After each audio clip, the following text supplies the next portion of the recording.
The Bible is the book on which Western civilization is founded.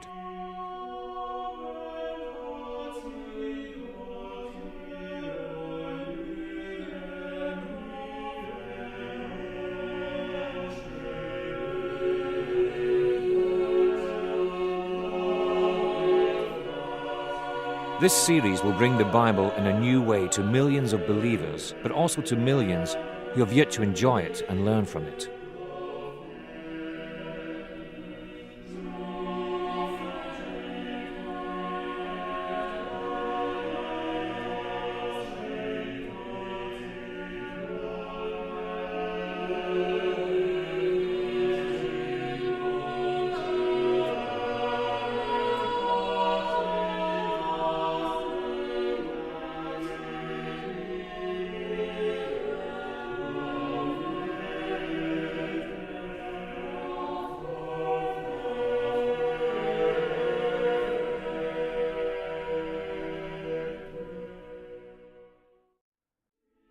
One of London's great churches is St Anne's Limehouse in the East End. It was built by Nicholas Hawksmoor, who helped Christopher Wren build the great Cathedral of St Paul's. The cathedral has survived the Blitz and has staged many historic events like the marriage of Prince Charles and Diana.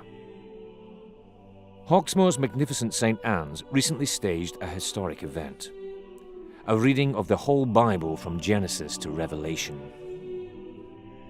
The readers included bishops, politicians, the admiral of the fleet, a rabbi, editors, builders, bankers, social workers, photographers, writers, and many parishioners who worship in the church. The reading started at 8 a.m. on a Thursday morning and ended on Sunday morning. It was a true first.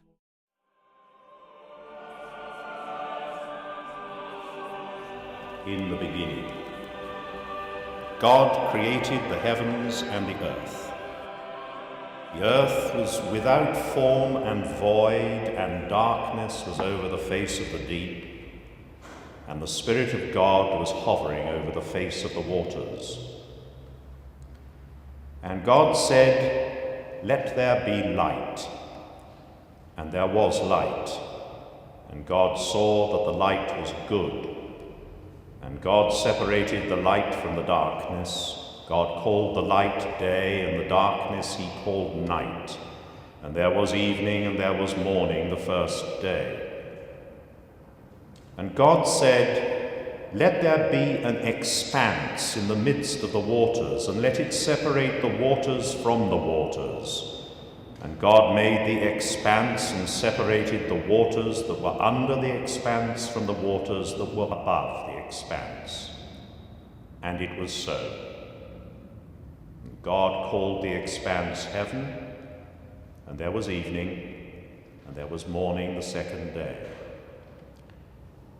And God said, "Let the waters under the heavens be gathered together into one place, and let the dry land appear." And it was so. God called the dry land earth, and the waters that were gathered together he called seas. And God saw that it was good. And God said, "Let the earth sprout vegetation, plants yielding seed, and fruit trees bearing fruit in which is their seed, each according to its kind on the earth." And it was so. The earth brought forth vegetation, plants yielding seed according to their own kinds, and trees bearing fruit in which is their seed, each according to its kind. And God saw that it was good. And there was evening, and there was morning, the third day.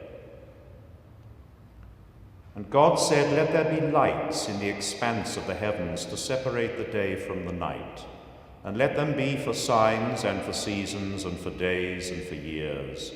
And let them be lights in the expanse of the heavens to give light upon the earth." And it was so. And God made the two great lights, the greater light to rule the day and the lesser light to rule the night, and the stars. And God set them in the expanse of the heavens to give light upon the earth, to rule over the day and over the night, and to separate the light from the darkness.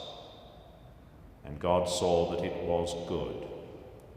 And there was evening and there was morning the fourth day.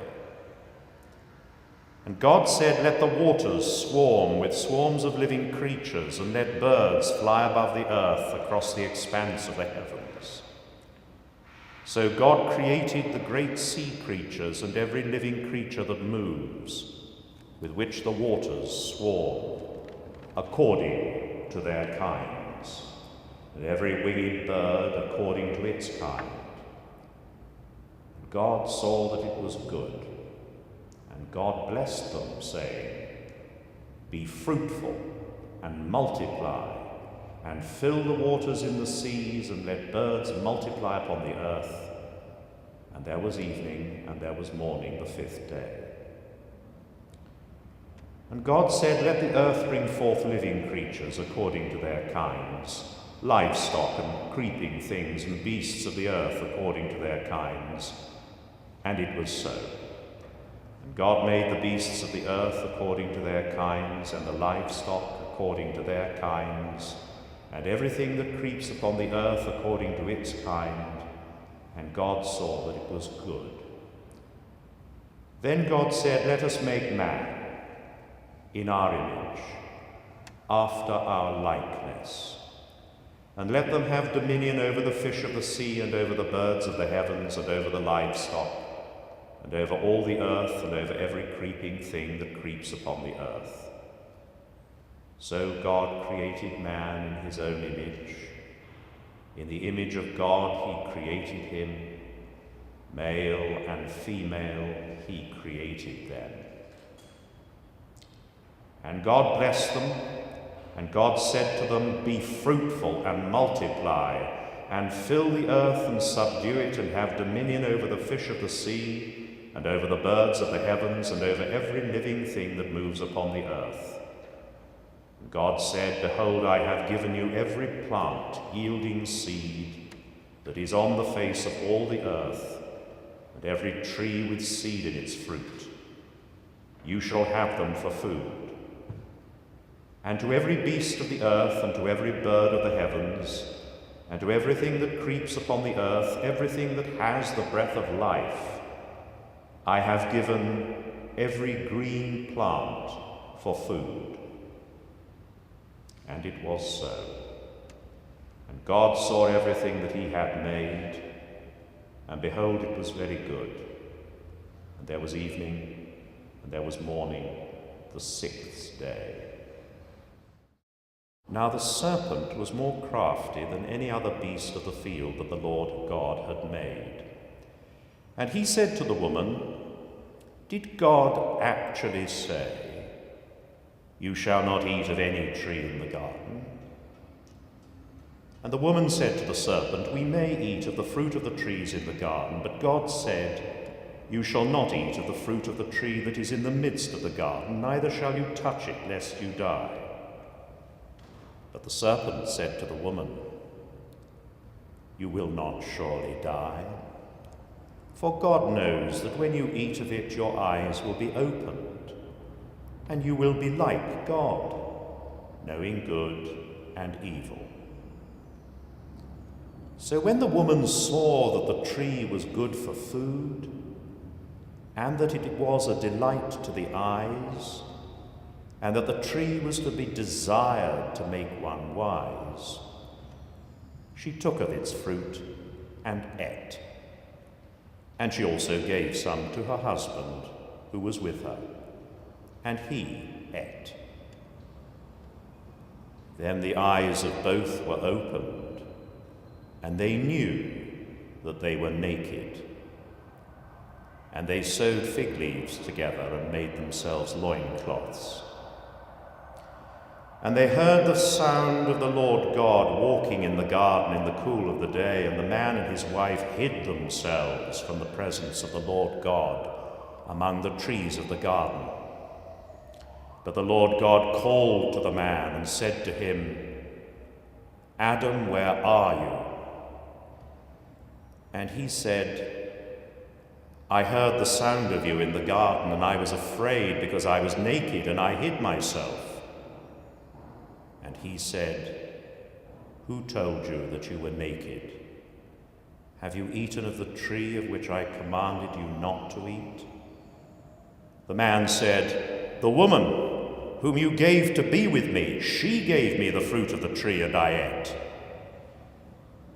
And the Lord God said to the woman, "What is this that you have done?"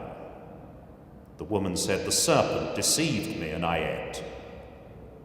And the Lord God said to the serpent, "Because you have done this, cursed are you above all livestock and above all the beasts of the field. On your belly you shall go, and dust you shall eat all the days of your life. I will put enmity between you and the woman, and between your offspring and her offspring. He shall bruise your head, and you shall bruise his heel." To the woman he said, "I will surely multiply your pain in childbearing. In pain you shall bring forth children. Your desire shall be for your husband, and he shall rule over you." And to Adam he said, "Because you have listened to the voice of your wife and have eaten of the tree of which I commanded you, you shall not eat of it. Cursed is the ground because of you. In pain you shall eat of it all the days of your life. Thorns and thistles it shall bring forth for you, and you shall eat the plants of the field. By the sweat of your face you shall eat bread, till you return to the ground. For out of it you were taken, for you are dust, and to dust you shall return." The man called his wife's name Eve, because she was the mother of all living. And the Lord God made for Adam and for his wife garments of skins, and clothed them. Then the Lord God said, "Behold, the man has become like one of us in knowing good and evil. Now lest he reach out his hand and take also of the tree of life and eat and live forever." Therefore the Lord God sent him out from the Garden of Eden to work the ground from which he was taken. He drove out the man, and at the east of the Garden of Eden he placed the cherubim and a flaming sword that turned every way to guard the way to the tree of life.